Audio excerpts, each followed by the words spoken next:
Everything just changed for the Toronto Blue Jays, as not only do we have multiple huge updates, as we are now just a day away from the biggest series in a lot of our lives, but we also have, of course, the official matchup between the Blue Jays and the Yankees. You're going to want to stay tuned for that, as well as, like I just mentioned, some big updates, but not only an update surrounding Bichette. Some interesting new reports from Ben Nicholson Smith that not a lot of people are talking about and are quite unexpected. A ton to go over today, ladies and gentlemen. But before we get into it all, you guys have been absolute beasts with the support all season long. If you want to help me towards my big goal of 19,000 subscribers, make sure to hit that subscribe button. About 90% of you, 70% of you who are watching right now aren't subscribed to the channel. Folks, this is a crazy day. It is the day before the ALDS, of course, game one. It is the calm before the storm. And folks, we know the Jays are playing. It is the New York Yankees.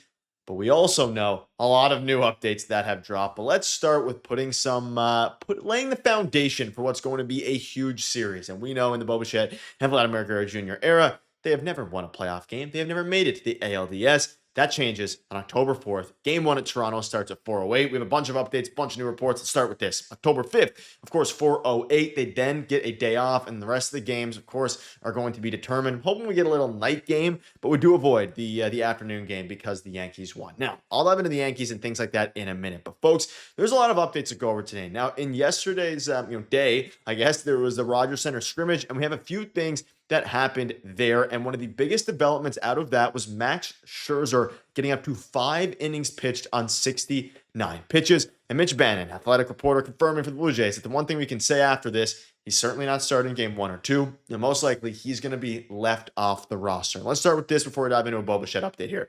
Folks, this is pretty not concerning. It makes a ton of sense. I mean, this was, of course, before they knew who they were going to be playing tomorrow, which, of course, is the Yankees at this point. Max Scherzer is the worst matchup possible for the Yankees. Scherzer gives up a ton of home runs. Yankees are the best hitting team in baseball. Max Scherzer struggles to get out lefty because he doesn't have a secondary pitch that has been effective. The Yankees absolutely have a ton of lefties that crush Max Scherzer. It would be a matchup made in of nightmares, right? So it makes sense to have him take over most of the workload, still give a lot of the hitters a chance to get warm ahead of the ALDS with some major league pitching. It seems that Max Scherzer is going to be left off of the roster. Now, within that game, we also saw Chris Bassett and we saw Shane Bieber. And I'm not worried about any of the results or anything like that, but it seems now that, and we'll dive into what the Yankees matchup is, of course, as well. There's a ton of things to go over here, but it seems like the Jays are at least starting to line up their starting rotation staff with, Gausman game 1, you would assume. And honestly, game 2 and 3 are still somewhat up in the air. And let's dive into the new report from Ben Nicholson Smith here about that. So, of course, a 70-pitch outing for Max Scherzer means there's no chance the 41-year-old will be available for games 1 or 2. Not a big surprise, and they probably, at least in my mind, won't even have him on the roster.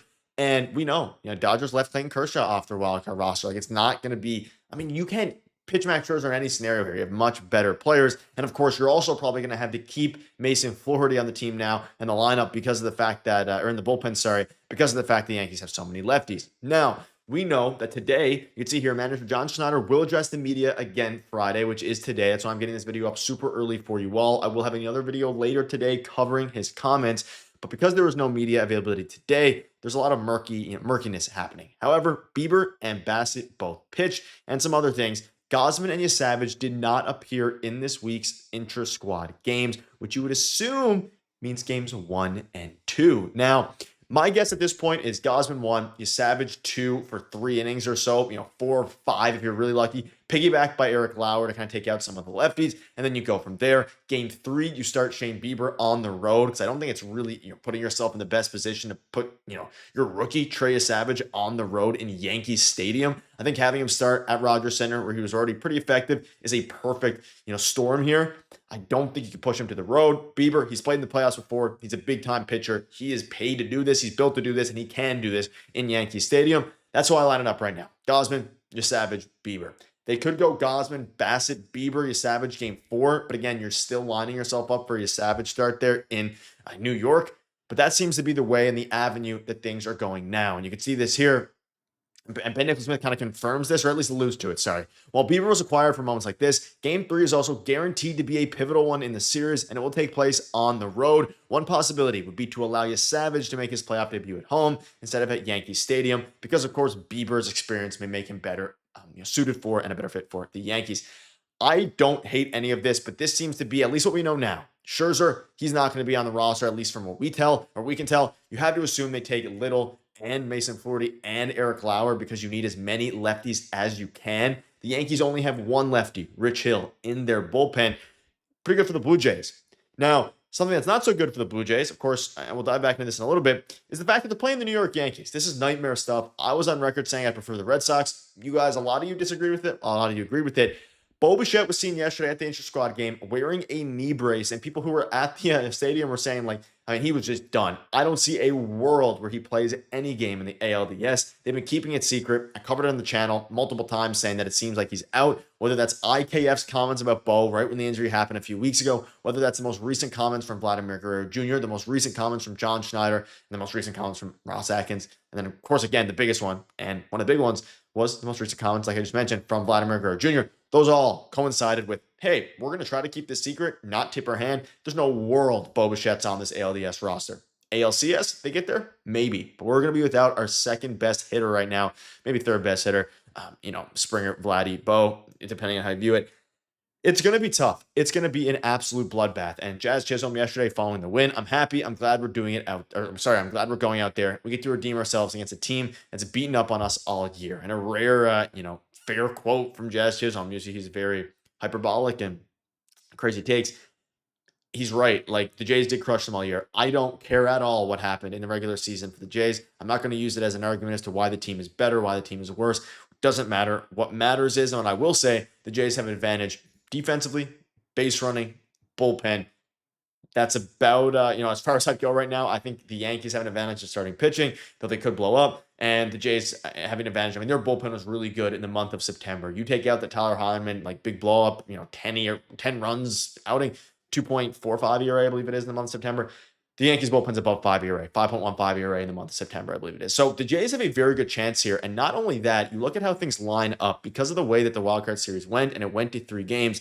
The Jays in game 1 are seemingly going to avoid Max Fried, and they're probably going to line up with Luis Hill, Max Fried, Carlos Rodon, Cam Schlittler, and then Max Fried again for game 5. That's how I would assume it is, which means the Jays have a good chance now to jump on them early and take advantage of that in game 1, because it's not going to be against an ace, right? You would assume.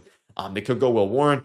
I don't think they're going to pitch Max Fried on 3 days rest. On the 4th day, that would be a little bit crazy. I've seen crazier. But again, the Jays avoid Garrett Crochet and the Red Sox. Now, let me know down below in the comment section, who would you have preferred out of the two? They're avoiding it, right? They're avoiding the big ace. But the Yankees have a hell of a pitching staff here. And as much as we say, Cam Schlittler, look at the regular season. The Jays bodied him because of their high contact approach. I'm not showing this to say that this matters at all. If they go up against Cam Schlittler, who they probably, won't anytime soon, game 4, maybe, if that gets to that point, which it probably will, bearing a sweep. At this juncture, the Jays have to go out and do their thing. They're a high contact team. They don't strike out a lot. The Red Sox, they strike out, the 9th most in baseball, 8th most in baseball, which, of course, if you're striking out the 9th most in baseball, you're going to struggle against Cam Schlittler, who throws 100 miles an hour, right? And you look at the way the team lines up, who's going to get cut. The rosters drop early Saturday morning. Should have a video before the game on that, depending on how things go. They have to go out and do it, right? There's no ifs, ands, or buts. There's no ways around this. You have to go out and win the game. You have the favorable matchup, and the Jays are heavy underdogs as it pertains to the betting odds. Minus 130 right, or plus 130 right now to win. The Yankees being minus whatever it is, the equivalent to it. Folks, it's going to be a bloodbath, and the Yankees, despite what Buck Martinez said, they're a great team. The Jays, I think, are a better overall team. I think the hitting is going to show up with or without Bichette.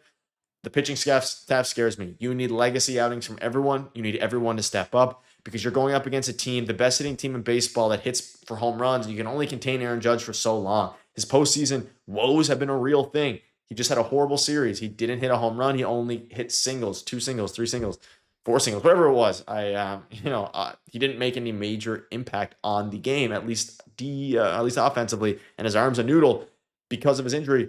Go out, take advantage, and win the ball game. But folks, it's going to be crazy. Jazz is happy. They're playing the Toronto Blue Jays, and you can see here to put a bow on it. I think there's a lot of merit going Gausman to Savage in games 1 and 2. It would leave you Savage fully available out of the pen in game 5 and line Bieber game 3 Sutter up for game 1 of the ALCS. If you get there, you just better win game 1. Got to win game 1 anyway. And that's the big thing here, folks. It's going to be the biggest series of a lot of our lives. you were, of course, alive for the 1980s World Series win during that crazy decade from 1980 to 1990. Props to you. I wasn't. We haven't made an ALDS since 2015, 2016. Now you can argue, of course, that the biggest series of our lives was the 2016 to 2015 ALCS, and that's a very valid argument. However, I think this Jays Yankees series just has a little bit more oomph to it, and at least the biggest series in over a decade, folks. That'll wrap it up. Let me know down below what your guys' thoughts are on all this. Thank you guys for watching. We'll see you later.